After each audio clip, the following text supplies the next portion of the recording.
Apa sih kekhususan dari Jakarta ini? Jadi kita ketemu bahasa Indonesia itu di Jakarta. Di Jakarta juga tuh kata Bhinneka Tunggal Ika disematkan pada pita burung Garuda.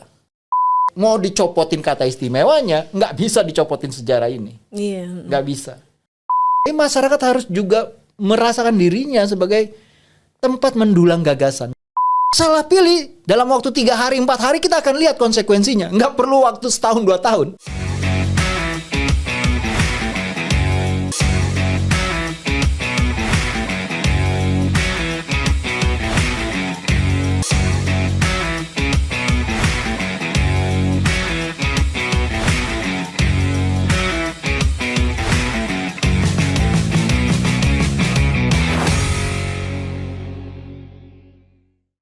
Halo teman pemilih, apa kabar? Semoga dalam keadaan sehat selalu dan tentunya semangat menjelang Pilkada 2024 di bulan November mendatang. Teman pemilih, hari ini edisi khusus, kita bisa lihat dari pakaian saya. Hari ini saya memakai busana None Jakarta. Kita lihat ya, ini sampai bawah sarungnya nih teman pemilih tuh ya. Meskipun nggak lengkap, harusnya kan ada aksesorisnya, tapi ini aksesorisnya ala kadarnya begitu teman pemilih ya. Baik teman pemilih, mengapa saya pakai pakaian None Jakarta? Karena di bulan ini, bulan Juni, tepatnya tanggal 22 Juni adalah hari ulang tahun Jakarta yang ke-497 teman pemilih. Nah, usia yang tidak muda ya teman pemilih ya. Namun yang menjadi fakta menariknya juga adalah sebentar lagi daerah ini sudah tidak lagi menjadi ibu kota, karena ibu kota akan segera berpindah ke IKN. Namun masih menjadi daerah khusus Jakarta sesuai dengan Undang-Undang Nomor 2 Tahun 2024. Teman pemilih, hari ini kita akan berbincang lebih lanjut, namun saya minta yang ada di sini cakep-cakepnya dulu ya. Saya mau mengawali dengan pantun teman pemilih. Siap ya? Yang kenceng loh cakep-cakepnya. Di pinggir kolam jualan bubur. Cakep. Buburnya dimakan di pinggir sawah. Cakep. Dari semalam ayah nggak bisa tidur. Cakep. Mau kedatangan tamu istimewa. Satu lagi ya. Di akuarium ada banyak ikan. Cakep. Ikannya dijual ke penonton orkes. Cakep. Assalamualaikum ayah ucapkan. Kepada Pak JJ Rizal di studio podcast. Yeay, kita sambut Pak JJ Rizal. Apa terima kabar kasih, Bapak? Baik kabar. Itu makan bubur di pinggir sawah nggak takut kesambar? udah ini Pak, pantun kilat itu namanya Pak. Oke, saya pantun juga ya. Boleh. Kepiting menjapit kerang. Cakep. Kerang di lubang batu. Cakep. Terima kasih saya ucapkan. Cakep. Karena sudah diundang jadi tamu. Yeay. Di KPU. Keren. Iya Pak JJ Rizal, ini adalah kali kedua kita bertemu Pak. Sebelumnya mungkin Bapak sudah lupa 12 tahun yang lalu kira-kira Pak. Oh iya, itu zaman Jurassic itu ya. Zaman Kumpeni.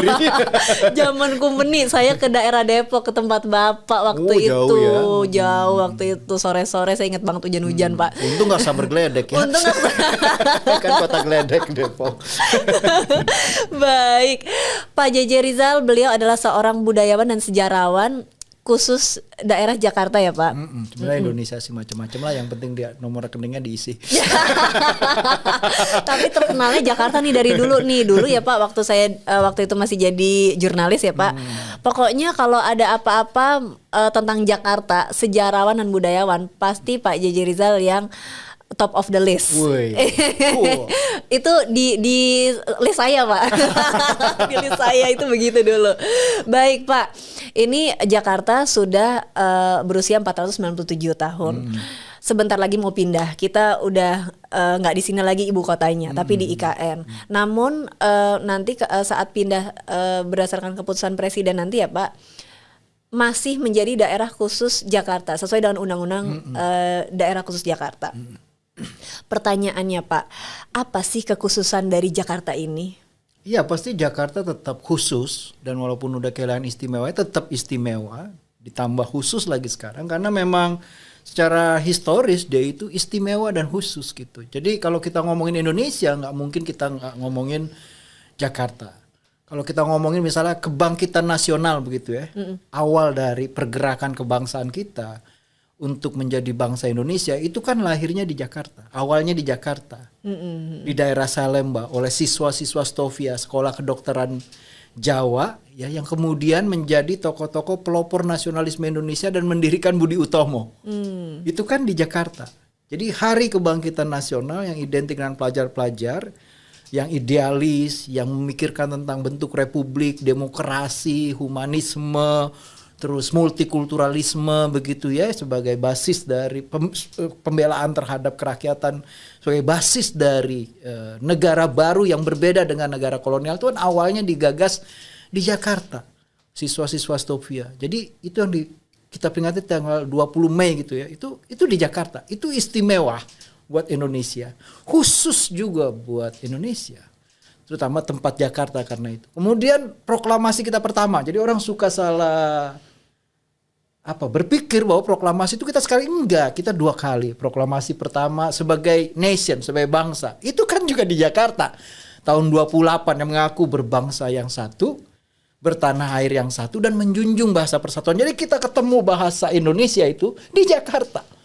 Jadi gimana nggak istimewa, dan karena itu tempatnya jadi khusus dan nggak bisa dihilangkan. Dan yang ketiga, proklamasi kita kedua jadi bangsa negara Indonesia itu kan juga di Jakarta, di Jalan Proklamasi, nggak jauh dari KPU ya, kita jalan kaki sedikit nyampe ya di Jalan Proklamasi itu kan juga dilakukan di Jakarta. Lalu ketika proklamasi itu dipertanyakan dan dianggap itu hanya keinginan segelintir elit, ya, dan dihadiri waktu proklamasi oleh sedikit paling cuma 300-200 orang, bilang, ini hanya proklamasi yang nggak perlu dianggap, kata Belanda.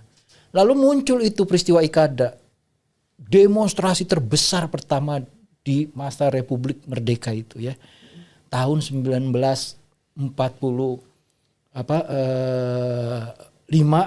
September. Itu kan juga di Monas, di lapangan Monas, di lapangan Ikada. Jadi itu semua keistimewaan, dan karena itu Jakarta punya tempat yang khusus gitu ya. Jadi buat orang-orang yang tidak ngerti nilai, yang istimewa, dia bukan orang khusus gitu menurut saya. Itu. Wow.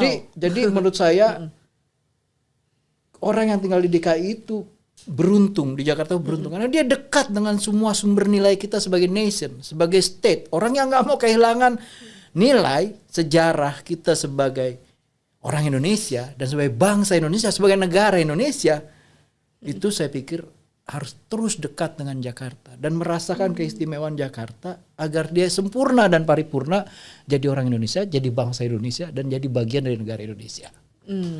Benar-benar berarti 497 tahun itu nilai historisnya ya Pak ya. Iya, itu tadi nilai yang nggak dimiliki oleh daerah yang lain, kota yang lain, dan itu hanya dipunya oleh Jakarta, karena itu dia tetap istimewa walaupun kehilangan keistimewaan. Dan dia tetap menjadi khusus. Karena apa? Karena memang keistimewaannya itu membuat dia khusus. Nice Pak, saya tadi menarik banget apa Pak, sempurna dan paripurna. Itu words of the day teman pemilih. Baik teman pemilih, terima kasih ya yang masih setia bergabung. Jangan lupa like, subscribe, dan komen podcast KPU RI di kanal YouTube Komisi Pemilihan Umum Republik Indonesia. Kita lanjut lagi. Baik Pak, itu kan tadi kekhususan Jakarta. Kalau masyarakatnya bagaimana Pak perkembangannya dari masa ke masa? Nah, yang menarik juga Jakarta itu keistimewaannya, dan karena itu dia menjadi sangat khusus ya, bernilai begitu luar biasa. Karena orang Indonesia tuh nggak lahir di mana-mana, orang Indonesia tuh lahirnya di Jakarta.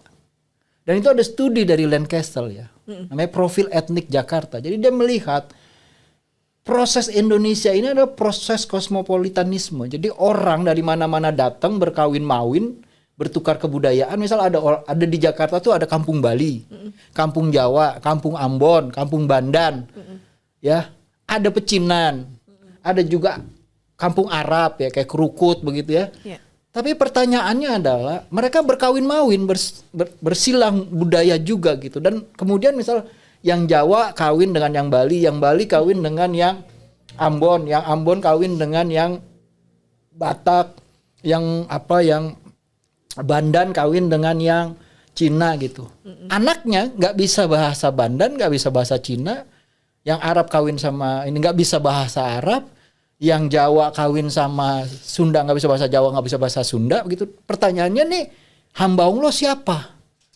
Hasil perkawinan ini. Lalu ada polling atau sensus tahun 30, tiba-tiba di Jakarta ini ada sekumpulan hamba Allah yang nggak bisa diidentifikasi dia etniknya apa. Cina bukan, Arab bukan, Melayu, Jawa bukan, Sunda bukan, Ambon bukan. Tapi berbahasa Melayu, bahasa Melayunya juga aneh begitu. Tapi dia bukan orang Melayu gitu. Jadi ini siapa? Kemudian disebutlah itu sebagai Batavian.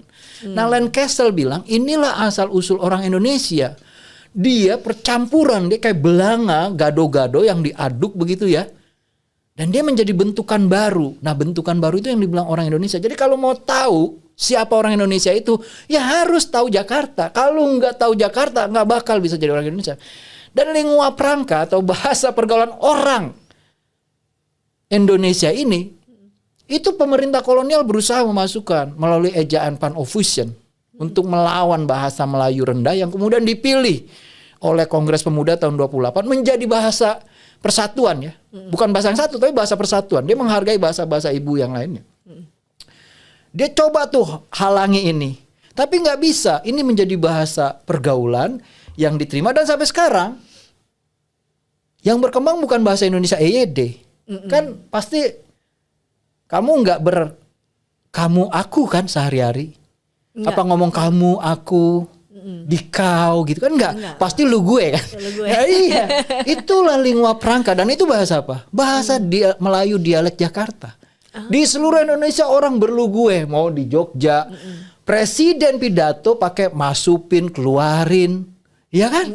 Pakai dong, pakai ke apa dong? Iya dong, apa kek begitu. Nah, kita bisa melihat bahwa orang Indonesia lahir di Jakarta dan karena itu mereka juga punya akar untuk menggunakan bahasa sebagai pergaulan se-Indonesia. Itu bahasa yang berkembang dan disebut Melayu dialek Jakarta. Itu lingua francanya. Bahasa EYD-nya ada di sekolah-sekolah. Tapi keluar dari sekolah ya dia akan berbahasa lingua franca yang sebenarnya yang disebut sebagai Melayu dialek Jakarta. Itu istimewanya Jakarta. Mau dihilangin ada undang-undang baru, nggak bisa ngilangin keistimewaan itu. Termasuk masyarakat dan budayanya ya Pak ya?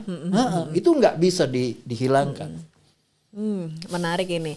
Lantas kalau sekarang masyarakat Jakarta itu karakternya bagaimana Pak? Nah, karakter masyarakat Jakarta seperti karakter masyarakat Indonesia. Yang pertama dia itu bukan hanya plural.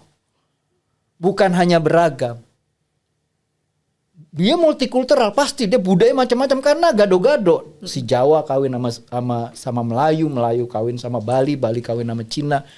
Ini menerima kebudayaan segala macam dan akhirnya membentuk kebudayaan bersama ya, yang disumbangkan dari kebudayaan mereka yang terbaik begitu. Karena mereka asalnya beragam-ragam, maka inklusivitas atau keterbukaan itu ya. Keberagaman, pluralisme dan multikulturalisme dan bahkan di atas itu yang disebut interkulturalisme ada berkawin mawin budaya gitu, saling silang budaya begitu. Itu menjadi identitas dasarnya. Karena itu di Jakarta juga tuh kata Bhinneka Tunggal Ika disematkan pada pita burung Garuda, lambang negara kita. Itu di Jakarta. Walaupun yang buat namanya Sultan dari Kalimantan, tapi kata-kata itu lahir di Jakarta gitu. Karena melihat perkembangan sejarah di Jakarta, orang Indonesia lahir dari perkawinan segala macam bangsa. Jadi etnik itu pelan-pelan dia menjadi bagian kedua, walaupun dihargai, dijunjung sangat tinggi, karena itu sumber kebudayaan buat kita berproses dan berdialog dengan kebudayaan luar. Tapi kita melihat keberagaman itu betapa penting. Coba deh lo cek di dalam diri lo itu ada berapa etnik atau berapa bangsa ada. Sekarang kan ada tuh orang cek genetiknya dia, darahnya dari mana, itu akan kelihatan. Susah ngomongin asli. Lebih gampang nyari kuntilanak daripada ngomongin keaslian begitu. Nah, itu yang menurut saya istimewanya nilai, kalau pertanyaan nilai karakter orang Jakarta itu tuh karakter orang Indonesia. Dia plural, dia inklusif pasti, terbuka, menghargai keberagaman dan dia pasti egaliter. Karena bahasanya nggak pakai jenjang.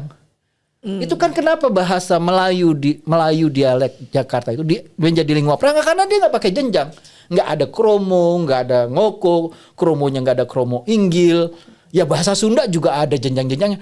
Nah di dalam bahasa Melayu dialek nggak ada jenjang, sangat demokratis. Jadi sudah inklusif, menghargai keberagaman, terbuka, menghargai keberagaman, demokratis karena nggak ada jenjang dari berbahasa. Jadi semua nilai ini nilai yang disebut sebagai nilai-nilai dasar kita sebagai orang Indonesia, iya kan? Nah itu yang menurut saya karakter yang istimewa dari sejarah nasionalisme kita, kenapa dia bisa berkembang dan Jakarta menjadi kota juang istilahnya. Juang apa? Juang nilai. Nilai yang nilai semua itu. Karena itu nggak cocok kolonialisme di sini, walaupun ibu kotanya di sini. Jadi pertempuran menghadapi kolonial Belanda kan paling besar di ibu kotanya, di Batavia. Batavia itu simbol dari apa ya? Otoritarianisme, oligarkisme begitu ya. Itu dilawan. Rasisme, masyarakat dibagi menjadi 3 kelas, European untuk orang Eropa, Primdoosterlingan orang Cina, orang Arab, Timur Jauh gitu ya. Kemudian inlander. Oh ini kan nggak demokratis, diubah itu. Kenapa? Masyarakat yang berkembang itu nggak seperti itu. Nah itu dasar dari orang Indonesia dan nation Indonesia sekaligus state Indonesia. Itu di Jakarta tempatnya. Miniatur Indonesia ya Pak ya? Iya, itu yang membuat mau dicopotin kata istimewanya, nggak bisa dicopotin sejarah ini. Iya. Nggak bisa. Karena itu dia menjadi khusus. Ketika dikasih kata khusus, dia plus malah, diberi nilai plus. Oh dia bukan hanya istimewa, tapi dia juga khusus. Ya, khusus karena apa? Kadang karena orang nggak ngerti ngasih kata khusus ini, dia lupa pada keistimewaannya. Untuk belajar jadi orang Indonesia, nggak kata Soekarno harus ke Jakarta, karena itu dia bikin Monas. Ruang untuk cepat belajar jadi orang Indonesia. Wow, menarik Pak. Satu yang saya garis bawahi Pak, jadi dari segi sosiokultural ini masyarakat Jakarta ini sudah demokratis Pak. Lantas apakah dari segi kepemiluan juga sudah demokratis? Kita break dulu Pak, jangan kemana-mana teman pemilih. Pantun lagi ya biar seru. Pak Nori nonton Barcelona. Nontonnya sambil jungkir balik di Senggigi. Teman pemilih jangan kemana-mana. Ayo bakalan balik lagi. Jangan kemana-mana teman pemilih, tetap stay tune di podcast KPRI.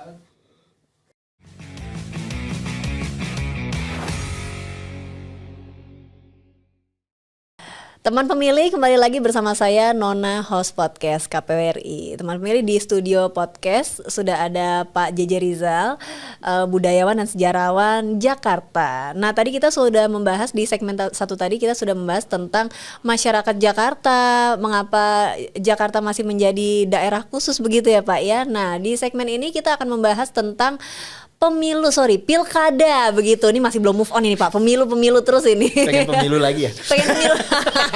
Masih belum move on ini ya. Karena pemilu diulang ya. Karena begini Pak, pemilu kemarin itu pemilu yang terbesar, the biggest and the most complicated election in the world Pak. Coba bayangin aja itu Pak, ya kan. Makanya masih jelas di pikiran, nempel terus begitu Pak, membekas di pikiran. Jadi nggak gagal move on ya.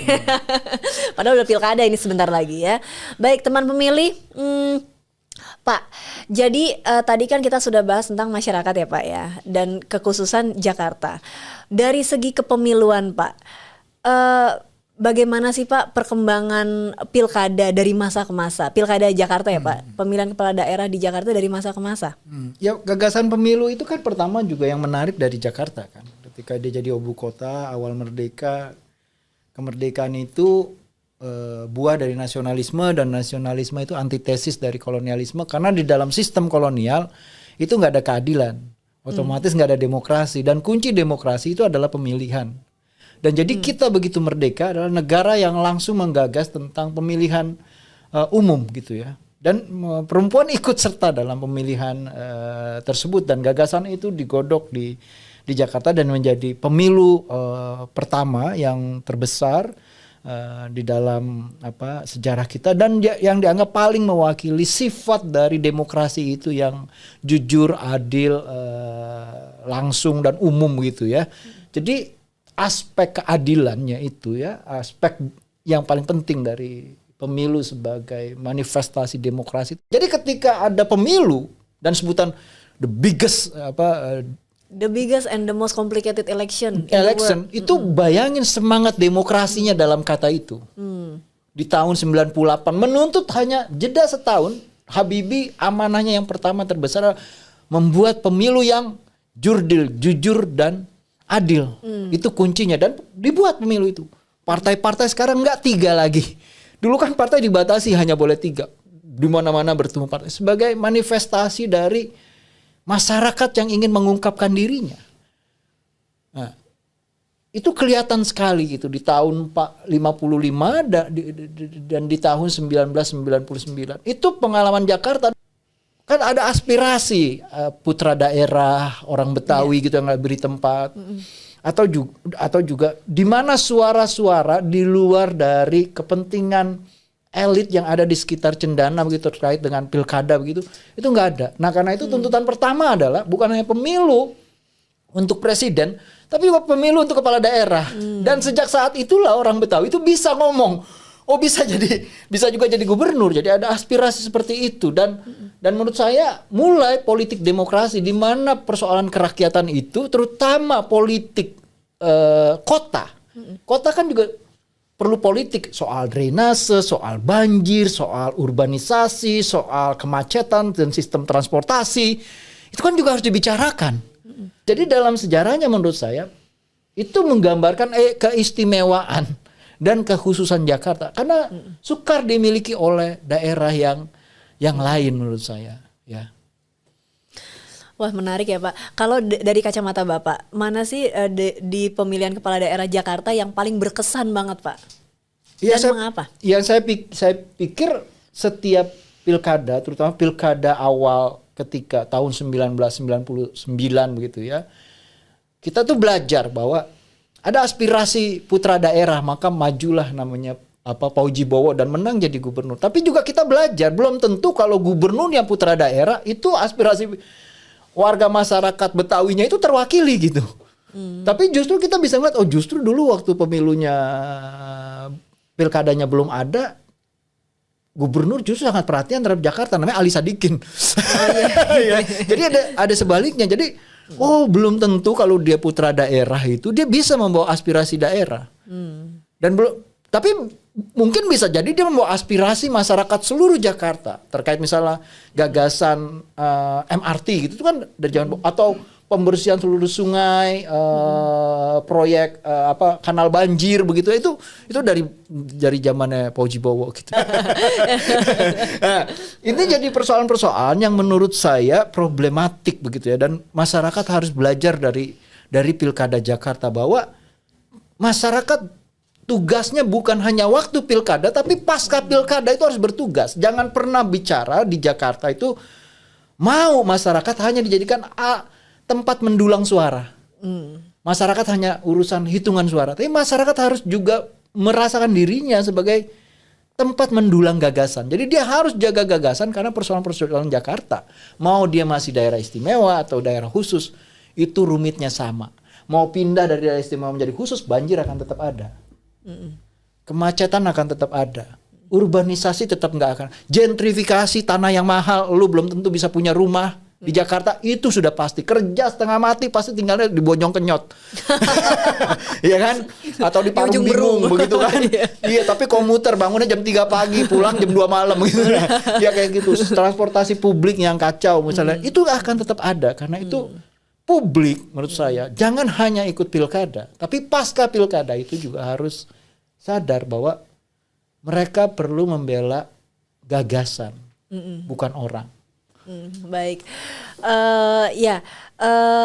satu pertanyaan lagi Pak. Ini untuk teman pemilih. Jadi kita itu ada sapaan khusus Pak. Pemilih kita panggilnya teman pemilih begitu. Nah ini kan kita mau melakukan pilkada lagi ya Pak di bulan November 2024 tahun ini. Apa pesan untuk teman pemilih Pak jelang pilkada nanti? Yang menurut saya sekarang adalah pertanyaan besarnya, kita balik lagi pada Jakarta. Dia istimewa karena dia melakukan pemilu pertama nasional dan itu tonggak dari jurdilnya, demokratisnya, kejujuran dan keadilannya. Itu syarat pertama menurut saya. Sebelum siapapun memilih, semua calon harus memenuhi syarat dia jujur, dia adil, dan dia bagian dari penegakan sistem demokrasi. Kalau dia belum nyalon, dia tidak bertindak adil dan jujur, ya itu nggak bisa dipilih menurut saya. Karena sejarahnya, kita mendurhakai akar dari sejarah kenapa pemilu itu ada. Kenapa kemudian pemilu 99 itu bukan hanya pemilu nasional secara langsung presidennya, tapi juga pemilu kepala-kepala daerah itu diadakan secara langsung karena menuntut keadilan. Ya, menuntut penegakan demokrasi di mana semua calon yang pertama menurut saya diperhitungkan bukan potensi dia menang atau kalah, tapi dia melakukan itu dengan cara yang jujur tidak, dengan cara yang adil tidak. Kalau dia bertindak sebaliknya, berarti dia menjadi hama terhadap demokrasi, bukan pupuk yang menyuburkan demokrasi. Itu berbahaya menurut saya. Jadi pesan buat pemilih adalah lihatlah calon bukan potensinya, tapi cara dia menuju dan mendapatkan kesempatan untuk ikut andil dalam pemilu. Itu syarat pertama dilakukan dengan jujur dan adil atau tidak. Ya, kalau itu dilakukan dengan benar, dia menjadi bagian dari demokrasi. Dia boleh ikut pesta demokrasi. Tapi kalau enggak, ya dia harus perboden. Kalau untuk menggunakan hak suaranya boleh di ini nggak Pak ke teman pemilih? Saya pikir kita semua harus menggunakan hak suara kita. Ya, kenapa kita harus menggunakan hak suara kita? Karena pemilu itu menentukan aspirasi kita ke depan. Salah pilih dalam waktu 3 hari 4 hari kita akan lihat konsekuensinya. Nggak perlu waktu setahun 2 tahun, 2 hari 3 hari politisi itu bisa melakukan segala macam gitu. Nah jadi menurut saya kita harus menggunakan hak pilih kita dengan sadar, dengan insaf dan dengan bersemangat bahwa kita percaya demokrasi. Ya, dan kedua, kita bagian dari tanggung jawab atas pilihan kita. Karena itu kita harus serius memilih orang. Nah, jangan tidak serius. Ya, kalau politik uang itu bagian dari ketidakseriusan itu kan. Kalau lu termakan politik uang, lu bagian dari ketidakseriusan itu. Lu menjadi bagian dari hama demokrasi. Lu menjadi bagian yang meruntuhkan kejujuran dan keadilan yang menjadi sifat dasar dari pemilu. Mau pilkada, mau nasional. Nah, jadi intinya adalah bukan hanya saat pemilu kita seperti memberikan amanah, tapi juga pasca pemilu kita harus jagain amanah kita. Karena kalau kita memberikan amanah kepada orang yang salah dan kita nggak jaga amanah itu, wah itu kita dosanya sangat besar. Orang yang orang yang gagal memegang amanah itu tanda-tanda orang munafik. Tapi orang yang salah menjaga amanah, jangan-jangan juga lebih munafik. Baik, terima kasih Pak JJ Rizal sudah meluangkan waktunya berdiskusi dengan teman pemilih semuanya di studio podcast KPRI. Saya akan menutup dengan pantun lagi Pak. Ini full of pantun hari ini ya. Ayo jangan lupa cakep-cakepnya, saya minta cakep-cakepnya ya. Kerawa badak beli roti buaya. Abis itu beli nasi uduk 5 yeye. Teman pemilih terima kasih ya. Sudah setia mantengin podcast Aye. Satu lagi biar Afdol. Ke Cikupa bareng Abang Malih. Bang Malihnya malah ngajakin bukber. Jangan lupa gunakan hak pilih di Pilkada serentak tanggal 27 November. Terima kasih teman pemilih yang sudah setia bergabung. Saya Nona Evita, host podcast KPRI, pamit undur diri. Sampai jumpa di episode berikutnya. Podcast KPRI terdepan bicara kepemiluan. Sampai jumpa. Terima kasih Bapak.